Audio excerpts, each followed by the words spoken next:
മനുഷ്യന് വഴി നടക്കാൻ സ്വാതന്ത്ര്യമില്ല, അപ്പോഴാണ് മാധ്യമ പ്രവർത്തനം.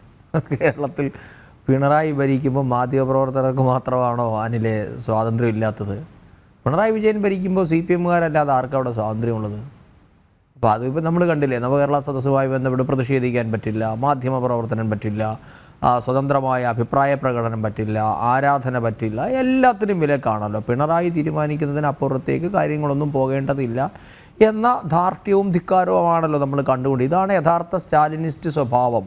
ഇവരെല്ലായ്പ്പോഴും മറ്റുള്ളവർ മേലിൽ ആരോപിക്കുന്ന ഫാസിസം എന്ന് പറയുന്നത് എന്താണെന്ന് മലയാളി കാണാൻ പോകുന്നതേ ഉള്ളൂ. അതുകൊണ്ട് ഒരു രാഷ്ട്രീയ പ്രവർത്തകൻ എന്നതിൽ എനിക്ക് പറയാനുള്ളത്, പിണറായി വിജയൻ ഇങ്ങനെ തന്നെ തുടരണമെന്നാണ് ഞാൻ ആഗ്രഹിക്കുന്നത്. കാര്യം എങ്കിൽ മാത്രമേ ഇവരെ ജനം അടിച്ചിറക്കുന്ന കാലം ഉടനെ തന്നെ സംഭവിക്കുള്ളൂ. അതുകൊണ്ട് ഇവരിങ്ങനെ തന്നെ തുടരട്ടെ. പിണറായി വിജയൻ്റെ ഭരണത്തിൽ ആർക്കാണ് നീതിയുള്ളത്? ഇവിടെ നിയമമുണ്ടോ? എന്താണ് ഇപ്പോൾ മഹിളാ മോർച്ചയുടെ പ്രവർത്തകർക്കെതിരെയും ജന്മഭൂമിക്കും ജനത്തിനുമെതിരെയൊക്കെ കേസെടുത്തത് വാളയാർ സംഭവത്തിൻ്റെ പേരിൽ പ്രതിഷേധിച്ചതിനാണ്. എന്താ വാളയാറിൽ മരിച്ച കൊല്ലപ്പെട്ട 2 പെൺകുഞ്ഞുങ്ങൾക്ക് നീതി കിട്ടിയിട്ടുണ്ടോ? CPM-കാരൻ പ്രതിയായതുകൊണ്ട് അവിടെ നീതിയില്ല. ഇടുക്കിയിൽ എന്താ, വണ്ടിപ്പെരിയാറിൽ എന്താ സംഭവിച്ചത്? അവിടെ നീതിയില്ല. അപ്പം അതുകൊണ്ട് ഇപ്പം മാധ്യമപ്രവർത്തകൻ എന്ന നിലയിൽ അനിൽ നമ്പ്യാർക്ക് താങ്കൾ വ്യവഹരിക്കുന്ന മേഖലയിൽ സ്വാതന്ത്ര്യമില്ല എന്ന് പറയുന്നത് പോലെ കേരളത്തിലെ ഒരു മനുഷ്യനും നീതിയില്ല. നിർഭയമായി സഞ്ചരിക്കാനുള്ള അവസ്ഥയുണ്ടോ കേരളത്തിൽ? നിർഭയമായി വ്യവസായം തുടങ്ങാൻ പറ്റുന്നുണ്ടോ?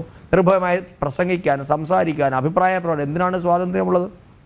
അപ്പോൾ അതുകൊണ്ട് കേരളത്തിൽ ഇങ്ങനെ അങ്ങോട്ട് തുടങ്ങുകയാണെങ്കിൽ കേരളം ഒരു ചൈനയോ അല്ലെങ്കിൽ ഉത്തര കൊറിയയോ ഒക്കെ ആയി മാറുന്ന കാലം അതിവിദൂരമല്ല എന്നാണ് എനിക്ക് തോന്നുന്നത്.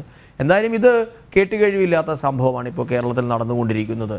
എനിക്ക് പണ്ടത്തെ ഒരു സംഭവമാണ് ഓർമ്മ വരുന്നത്.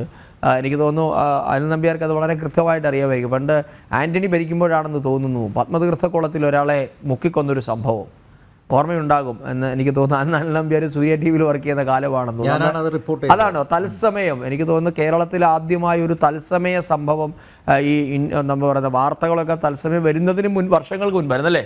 അപ്പോൾ കേരളത്തിൽ ആദ്യമായി തത്സമയം കാണിക്കപ്പെട്ട ഒരു ദൃശ്യം എന്നൊരു ചരിത്ര പ്രാധാന്യം കൂടി ഉണ്ടെന്ന് തോന്നുന്നു. എനിക്ക് തോന്നുന്നു ഇന്നത്തെ കാലത്തായിരുന്നെങ്കിൽ ആ ക്യാമറമാനും റിപ്പോർട്ടർക്കുമെതിരെ കൊലപാതക കുറ്റത്തിന് കേസെടുക്കണ്ടേ? കാരണം നിങ്ങളാണല്ലേ അത് കാണിച്ചത്. ജീവപര്യന്തം ഉറപ്പല്ലേ കൊലപാതക കുറ്റത്തിന്? കാര്യം പത്മതീർത്ഥക്കുളത്തിൽ ഒരു സാധു മനുഷ്യനെ, ഒരു മാനസിക വിഭ്രാന്തി ഉള്ള ഒരാൾ മുക്കിക്കൊല്ലുകയാണ്. 100 കണക്കിന് ജനങ്ങൾ നോക്കി നിൽക്കുന്നു, ഫയർഫോഴ്സും പോലീസും നോക്കി നിൽക്കുന്നതായിട്ടാണ് അന്നത്തെ ദൃശ്യങ്ങളിൽ നിന്നും ഞങ്ങളൊക്കെ കണ്ടത് അല്ലേ? അപ്പോൾ അത് സംപ്രേഷണം ചെയ്തത് സൂര്യ TV ആയിരുന്നു. അപ്പോൾ സൂര്യ TV-യിലെ ക്യാമറാമാൻ, അതിൻ്റെ മാനേജിംഗ് ഡയറക്ടർ അടക്കമുള്ളവർക്കെതിരെ കൊലപാതക ശ്രമത്തിനാണ് കേസെടുക്കുക. കൊലപാതക ശ്രമത്തിനല്ല, കൊലപാതകത്തിന് കേസെടുക്കണം. അപ്പോൾ പിണറായി വിജയനാണ് അന്ന് ഭരിക്കാതിരുന്നത് കൊണ്ട് അനിൽ നമ്പ്യാർക്ക് ഇന്ന് ജനം TV-യുടെ ഫ്ലോറിൽ നിന്ന് വാർത്ത വായിക്കാൻ പറ്റുന്നു എന്ന് ആശ്വസിക്കുകയാണ് വേണ്ട. അല്ലെങ്കിൽ ഇപ്പോൾ ഒരു ജീവപര്യന്തം തടവൊക്കെ കഴിഞ്ഞ് പുറത്തിറങ്ങി വരേണ്ടി വന്നേനെ. അപ്പോൾ അതാണ് കേരളത്തിലെ അവസ്ഥ. നിങ്ങൾ നോക്കൂ, ഇങ്ങനെ അങ്ങോട്ടാണ് കേരളത്തിൻ്റെ പൊതുരംഗത്തെ പിണറായി വിജയൻ കൈകാര്യം ചെയ്യാൻ ഉദ്ദേശിക്കുന്നത് എങ്കിൽ കേരളത്തിൻ്റെ ജനാധിപത്യവും അഭിപ്രായ സ്വാതന്ത്ര്യവും ഒക്കെ എവിടെയാണ് ചെന്ന് നിൽക്കുക? ഇപ്പോൾ ഭരണത്തിലിരിക്കുന്നവന്മാരും മാന്യന്മാരൊന്നും അല്ലല്ലോ. കേരളത്തിൽ ഏറ്റവും കൂടുതൽ പൊതുമുതൽ നശിപ്പിക്കപ്പെട്ടതിന് പ്രതി ചേർക്കപ്പെട്ടിട്ടുള്ള മാന്യന്മാരാണ് ഇന്ന് കേരളത്തിലെ പല മന്ത്രിമാരും MLA-മാരും. ഇതാർക്കും അറിയാത്തതാണോ? PDPP ആക്ട് പ്രകാരം എത്ര പേർക്കെതിരെ കേസുണ്ട്?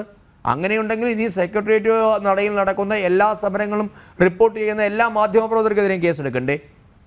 മഹിജ എന്ന് പറയുന്ന ഒരു സ്ത്രീയെ തെരുവിൽ വലിച്ചിഴച്ചില്ലേ? അത് മാധ്യമങ്ങൾ കാണിച്ചില്ലേ? അപ്പോൾ അങ്ങനെ ഉണ്ടെങ്കിൽ ആ സ്ത്രീയെ ആക്രമിച്ചതിന് ഇവിടെ കേസെടുക്കണമല്ലോ.